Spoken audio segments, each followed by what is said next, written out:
Welcome to another episode of Roll or Die. As many of you know, we are on a quest to speak with every Australian female Brazilian Jiu-Jitsu black belt. So we are venturing to the shores of Sydney today to chat with not only a Brazilian Jiu-Jitsu black belt, but also a judo black belt. She's a little pocket rocket. Wow. She's a black belt at Gracie Barra St. Peters. She's here to talk about lots of really cool stuff that she's doing in her jiu-jitsu and judo journey. She is Romina Titani. How do I say it? What's the surname? Titanti. I just practiced it and I got it wrong. Sorry, Titanti. I'm not going well with the surnames this last few podcasts. Sorry about that. Sorry, Romina. All good. No, all good. It is a unique name. We were just saying, yeah, Romina's originally from Italy, so I'm actually originally from Argentina, but yeah, you'll find that name in both countries. Awesome. There's like in the UFC, the commentary people, they actually have workshops dedicated to practicing the fighters' names. Maybe that's what I need. The broadcast, and I think we might on that path because need to do that. especially as we get more and more exotic guests. You're like in the exotic guest space, Romina. Yeah. So have you done some tricky names in that area, UFC? Yeah. Have you done a lot of martial arts outside of Australia, or have you always lived in Australia, or like what's your travel history? Yeah. So I actually started judo in Czech Republic. So growing up, my family, we relocated. I think it's 10 or 11 different countries now, just because of my father's role. And throughout all of them, I did judo. So it's funny how I started. I was it's funny you say little pocket rocket, because that's actually how I started when I was in judo. My teacher came over to my mom and she said, she's got a lot of energy. she needs to channel that somewhere. And that's actually how I came across judo. They were doing that at the school. They laid just a couple mats, laid them out. And it was these two judokas, and they were introducing judo to the school.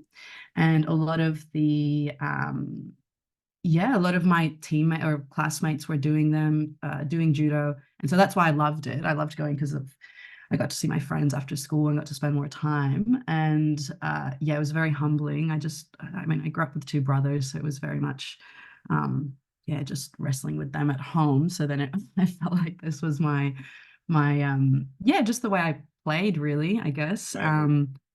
I often say this when I teach kids. I was that child, that bully, if you will. The bully. And so it was great for me, really. So my mom always insisted that I keep going, even as I grew up. Obviously kids and teens especially, they drop off or they might choose different sports, and my mom would always say, oh yeah, you can do volleyball or whatever I was into at that time, but you can't quit judo. So she would just go, yeah, do that, but you need to do this too. And powerful. I didn't like it at the time. I was very much a little rebellious kid, but she didn't let me quit, and so I think that kind of stayed with me. And funny enough, then I found jiu-jitsu as well as a young adult. So it's funny, when I was at that teen stage, I didn't want to do judo anymore. I did a lot of competing then too. And my judo coach, I remember at the time, he was this French judoka. He would say, oh, you can quit judo, but judo will never quit you, quit with you. So, I know I didn't really think about it at the time. I was like, yeah, okay, whatever. And then I came across jiu-jitsu as a young adult, and I guess I really connected with that self-development side. I think at the time, maybe when I was a teen or even a kid, I didn't really understand those metaphors, or maybe weren't introduced as much. And with jiu-jitsu, I think it was my way of going there, as opposed to my parents putting me in the sport. And then with judo, I came back on the mats, and then I ended up getting my judo black belt here in Australia. And that was almost full circle in and of its own. And then shortly after, I did my jiu-jitsu black belt as well. And I remember messaging my my judo coach years later, and he was like, "Yeah, I told you, I told you." It's just full circle. Yeah, it's been a great journey both for jiu-jitsu and judo, and I can't really think of my game in either without the other, if that makes sense. So my judo is very much integrated with jiu-jitsu, and jiu-jitsu, I can't do my jiu-jitsu without judo as well. I think it's very much my style. Yeah. And it was here in Australia that you discovered jiu-jitsu. Tell us how that came about. Yeah, so jiu-jitsu, I was in the States at the time, and I knew I was moving to Australia, so I knew kind of I was going to end up in doing most of my jiu-jitsu in Australia, but it was yeah, just with a friend. Usually, that's kind of how you get dragged along. Typical story. My friend said, "Oh, I want to do this." She was Brazilian as well. She was, I want to do jiu-jitsu, and I did that, and I remember I loved it. Right, that's how I fell in love with it. I was, somewhat good at it just because of that judo background, and so when I started and I thought, okay, I'm gonna do this, they said they gave me a blue belt, and it was I had mixed feelings about it because yeah, I kind of knew what I was doing, but at the same time, I didn't really have a guard. Like it's kind of when you flip this turtle on its back and you just its legs flailing around. Like it's not necessarily an area that we focus on too much in judo. Yeah, I was good at that, that pinning aspect and a few submissions here and there. But even at a younger age, there's certain things that you can't do in judo, just from a safety perspective. And so, yeah, even then, like it was a bit of a pressure. Like, oh, I've got this blue belt, but I definitely don't roll like jiu-jitsu blue belt. So I would give my back all the time. And so, yeah, just a bit of, I guess, learning and adapting as well. But yeah, most of my jiu-jitsu journey has been out of St. Peter's. So yeah, we are in that Newtown area in Sydney. And I'm going to share the screen right now. In fact, just as you keep talking, because I've got Gracie Barra, St. Peter's up on my screen. Yeah, yeah. Go for it. But yeah, so yeah, so I've been thinking about this. I was like, oh, I've moved more homes than I have gyms because I love this place. So basically, yeah, I mean, the great bunch of people, my professors, Professor Filippo Lunardi, and yeah, I mean, I've taught there both the kids and the women's program for 5 or 6 years. I did that full time for quite a while, and I definitely think that whilst I was teaching kids, it really did unlock something there. And I think, yeah, I think it was just more, I saw myself a lot in them when they're going through those just regular or not regular, but just common struggles that they go through, and really just grappling almost with their emotions for the first time. So very much what we feel, but just for the first time. And they've got, they don't have tools, or they don't know how to name these emotions. And you're like, yeah, I've been there. As someone who's a bit of a like self-confessed bully as a kid. Yeah. Oh gosh. Like, how do you deal with those kids now? Like, do you have sympathy for them, or do you like, no, I know I got to get this out of them real quick, smart. I've got to humble them. What do you do?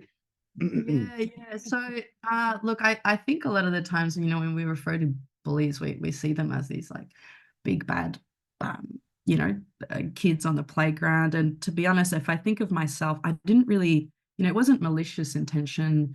At the time, I often think it's more, yeah, an insecurity when I was younger, and it's almost that there's no. The people will have different stories, but I know for myself, it was very much that was how I learned to basically fend for myself. That's what I knew, and I didn't think again that was necessarily something that I was doing consciously. I just thought sometimes it's the peer pressure around as well. So also just kind of having that conversation with kids as well when we're introducing techniques and we're introducing that concept of without getting physical at the beginning, just knowing that in the back of their mind, it's actually more of just an internal fight that they're having with themselves as well. Yeah. Yeah, wow. That's beautiful. That probably leads into the program that you are kind of your baby. Yeah. Can you tell us a little bit about that? Yeah, so I mean, like I said, I've been teaching kids for a while, and I think definitely when you start coaching, everyone's got their own niche or an area where you find that your calling is. Sometimes it might be beginners, sometimes it might be women, sometimes it might be competitors. But like I said, for myself, it was kids, and it was mostly around that aspect that I was saying I see myself a lot in them. And when it was just an observation, and these patterns kept coming up, whether it was these struggles that kids would have, and even parents as well. So again, it began with this observation where there was these similar struggles that were happening. Not necessarily, I find that there's not necessarily a hub or a platform that's dedicated to kids and parents specifically, or even content out there. I know there's a lot of obviously content geared towards adults, and a lot of content geared towards the skill side of jiu-jitsu. But when I looked at why kids were struggling, I mean, even adults as well, there's layers underneath, I think, that I would see. So for example, kids might start a sparring round and they actually don't believe in themselves, or they might already be lost that battle before they even shake hands. That's me. That's me, even as an adult. Right, or there might be this body awareness lacking as well, or a difficulty just in general on how they move their body. And so hard for them to see how they would be able to let's say tap out a belt, a higher belt with a kid with a higher experience or belt, right? So there's almost that blockages underneath. And so Grapple Up is essentially my baby. Let's take a look, shall we? Yeah. Yeah, so it's essentially a virtual hub for parents and kids that are dedicated to it started off as jiu-jitsu, but obviously, I've come from this judo background, and really grappling in general, I find that there's quite a lot of crossovers. And you can really say for some of the philosophy that we stand for, it could go across all sports. But like I said, my area is this grappling side. So again, just going back to kind of the observations that I was seeing, is there's a heavy focus in the skill portion. But I like to think of it as a triangle, right? So, or, at the very top. So if you go to that about page, you'll be able to see it. So again, when we focus on, let's say, this area, which at the moment we're all connected with this jiu-jitsu sport, right? And so at the very top, you'll find there's a lot of focus. I've had countless parents say, oh, he's just not getting this, this technique, or his guard's not really good. And then I would often get parents to say and book these privates, and that's great that we want to look at guard. But when we started to unpack, and I often would just spend like 15 minutes just talking to the kid, and the parents would go, why is she talking so much? Yeah. So it was actually seeing that, there was actually layers underneath that were needed to be unpacked. So the second arena I find is that strength and conditioning is what we adults call it, where, there needs to be basically a level of, whether it's body awareness or foundational strength, for you to be able to perform certain aspects of jiu-jitsu, right? And then again, if you look at the layer underneath, that might be, you know, what we adults call nutrition. And again, that these buckets are aspects that you see, you know, elite level athletes or high performing individuals, entrepreneurs, etc. They all kind of follow this. It's not necessarily something that I've invented, but I never really saw that so much when I was growing up, right? It's almost as an adult that I started to get all of this exposure. And I think there's something powerful about exposing that at a young age when they are sponges, right? So true. Yeah. And then finally, you know, you've got that mind as well. Obviously, knowing that all these layers kind of do feed into each other. And I would argue as well that there's probably a layer underneath as well that is that rest component. And I think nowadays we do focus on that a lot more, right? Kind of emphasizing that, you know, how they feed into each other. So that rest base layer will feed into, you know, if you sleep right, or if you sleep those full 8 or 9 hours, you start to think in a more, you'll start to make those decisions about yourself, or even how you view yourself a bit more positively, right? And then once you do have your mind in the right place, you can start to make those decisions of how you can fuel your body. And then from that, how to strengthen the body. And then finally, then you've got, you know, the craft that you end up picking. Sometimes it might be you want to become a world champion, you know, jiu-jitsu athlete. Or sometimes it might just be, you know, picking your own craft when you're older, whether that's, you know, your career, your job. But I guess regardless of what they pick, you know, having that early exposure to kind of all these buckets and understanding that, you know, it's not just the jiu-jitsu training that you've got the twice a week that you can train jiu-jitsu, but it's actually how do you feed everything in all these pillars that we've got. So true. Like, all of the sayings are like drillers are killers and drills build skills, you know, skillers are drillers, whatever.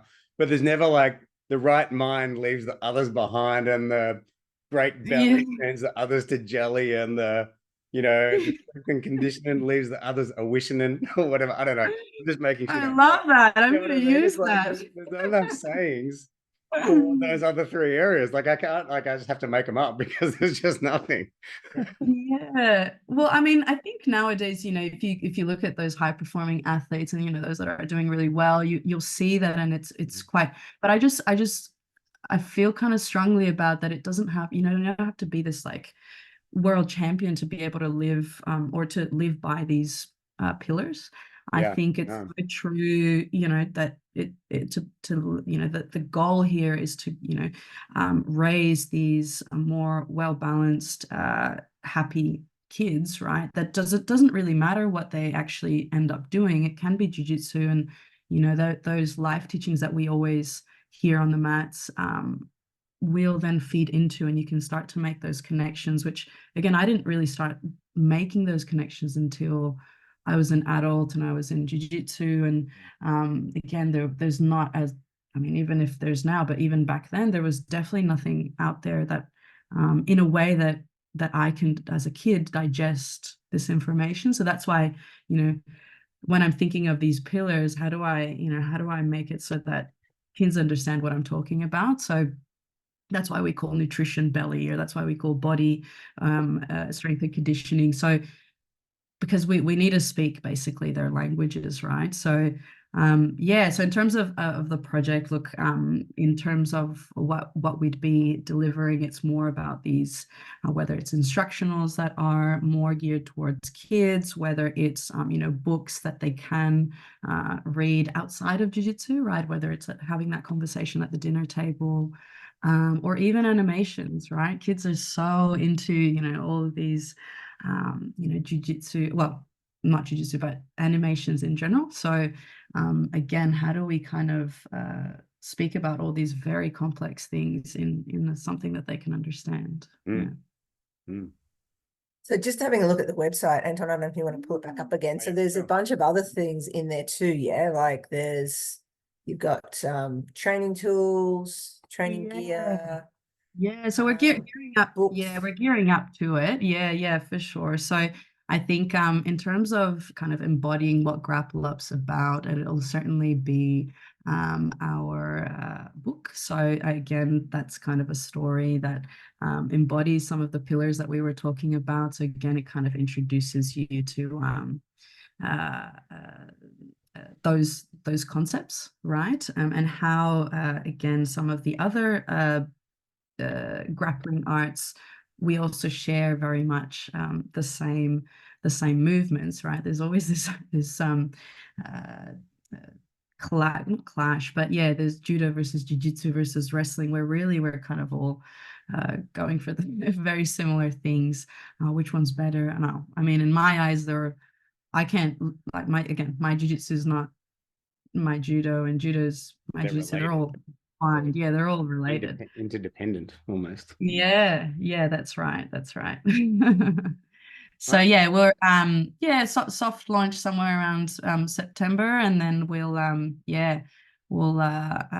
I'll make sure to keep you guys in the loop as well. Absolutely. Yeah, please Um, do. And to go to the shop section that you can Okay, see what sorry. exactly the sort of Okay. things are going to Oh, be sorry. in there. That's what I was meaning. So yeah, there's a Oh, heap wow. of stuff in here. Oh, wow. Yeah. Merch. Wow. Oh yeah, Yeah, so you're wearing a Grapple Up top. I see. Yeah. yeah, that's Yeah. right. It's Yeah. it's a rashi. So just having a look of what rashis we can do as well. Again, geared for kids, Mm-hmm. actually parents.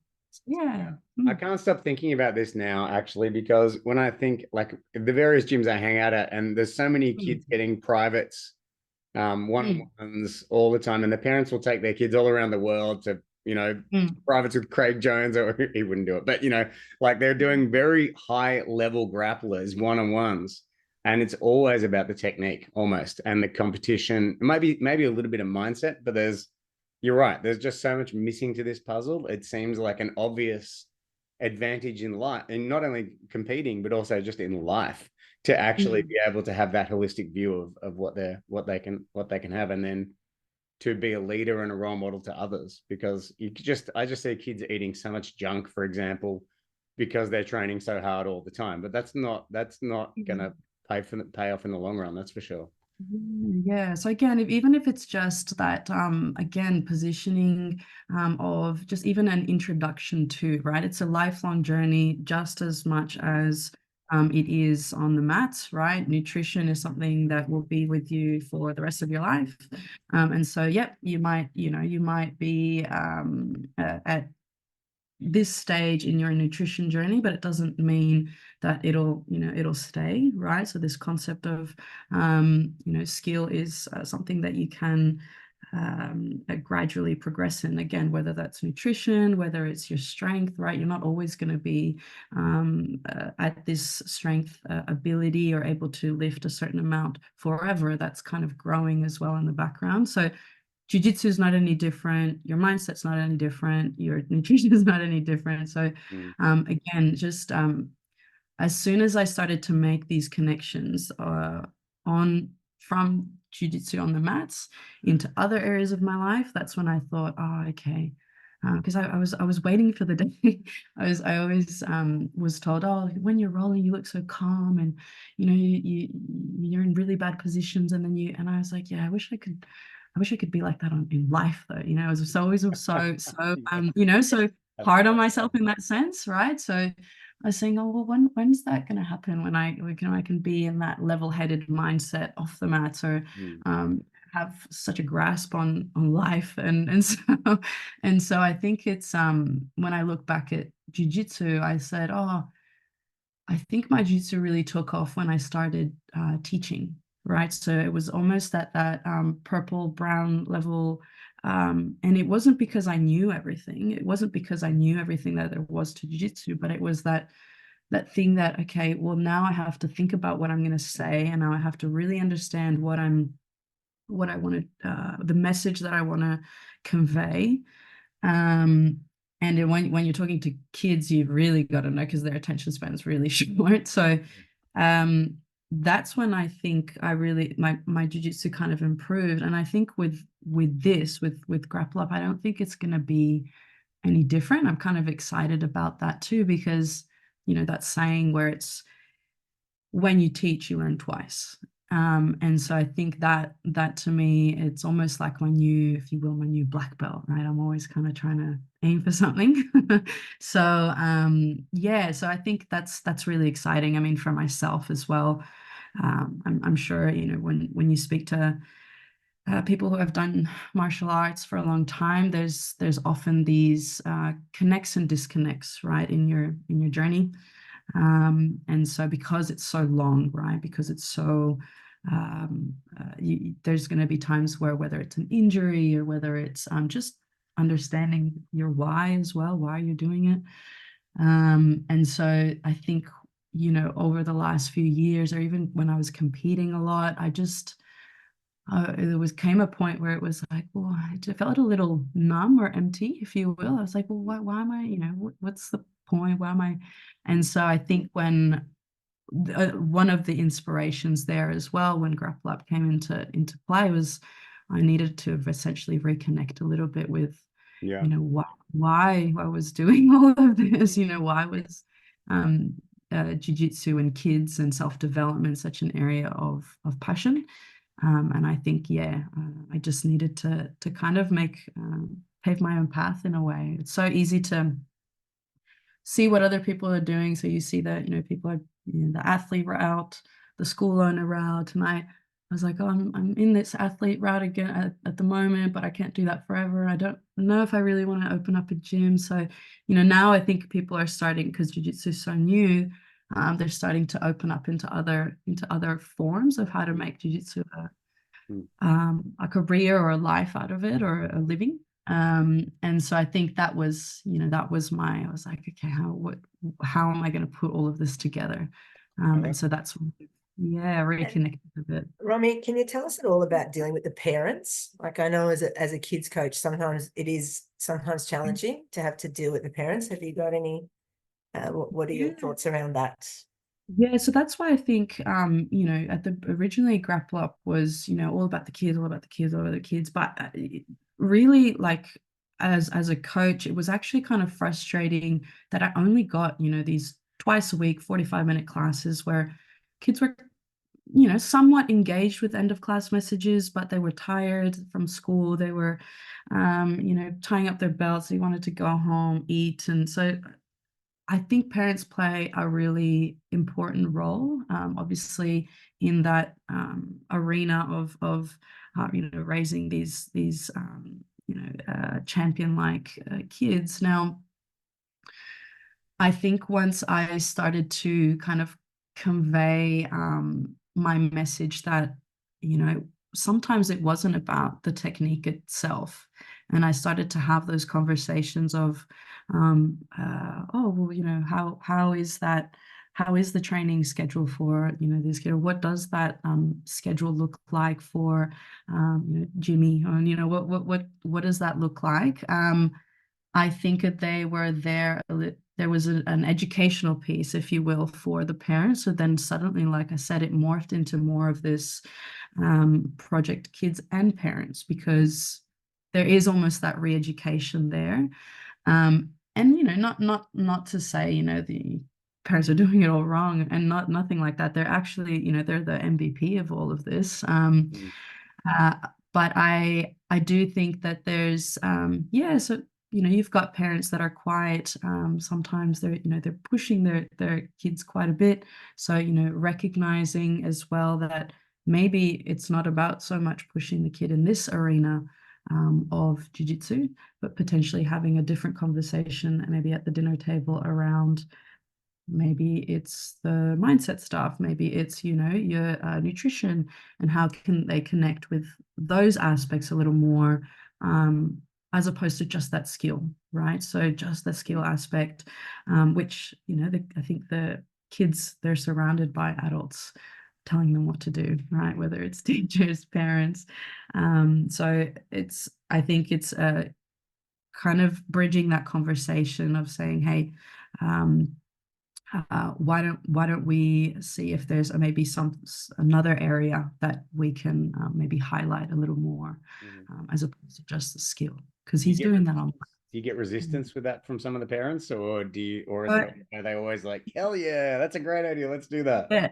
I think at the beginning when I was doing my privates and I was I was showing the technique and I would, I'd see this like frustrated face on the kid, or I would just go, let's just stop for a second and have just a proper conversation. I and often, something would come up, right? I was, oh, I didn't sleep very well yesterday, and yeah, I got, I was up for a long time, and then you're all of a sudden saying, oh, okay, and I think when I shared that aspect of my private, funnily enough, yes, they were quite a lot more receptive, maybe not as much at the beginning, but I'm I in my private, so say it's an hour, I'm not, I more than welcome. I love just spending that little extra 10 or 15 minutes overtime, even if it is, because it's basically problem solving, right? You're trying to get to the bottom of what's happening. If it is technique wise, that's an easy fix. That's very easy. Eventually they'll learn that aspect. But usually it's a little bit when you can't name the problem, or when you can't name the emotion, or when you can't, that's harder because they don't have words for it, right? They don't. So yeah, so it depends. If it's at the beginning of the of the conversation, it might be a bit of a resistance, but once they start to see the impact, or maybe the result, yeah, they're a bit more receptive Good to on it. you. Yeah. It takes courage to do that, basically, because some of these parents are like a dog with a bone about how it should be, how their kids should be, how their coaches should be, how everything should be, the whole sport, the people that run the sport, the refs. They've got a very fixed mindset. So well done, because you are softening people up and getting through, obviously. So it's the world needs more people like you, legend. Oh, thanks for that.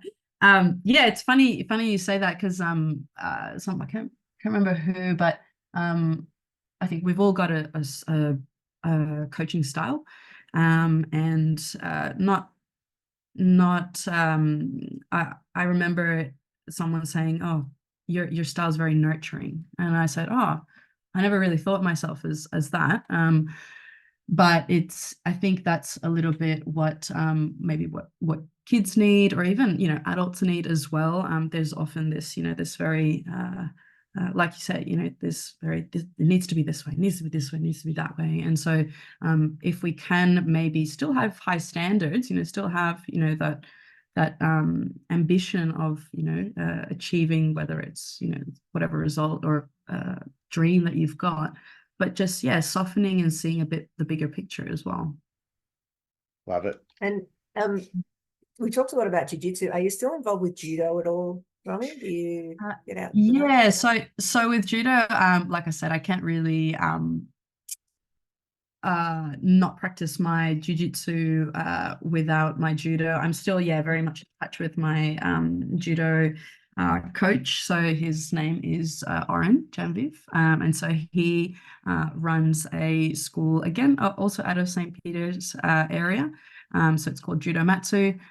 Very handy that they're both very close to each other. So I would just drive in between both. Oren's also taught quite a few times at St. Peter's as well. And then that's just because, even at my gym, there's that fascination with judo as well. And so a lot of the students have been quite receptive to his style. And it's funny, when I teach, they go, oh, you teach very similarly. And it's true, right? We try and when we teach, we learn from those that have taught us as well.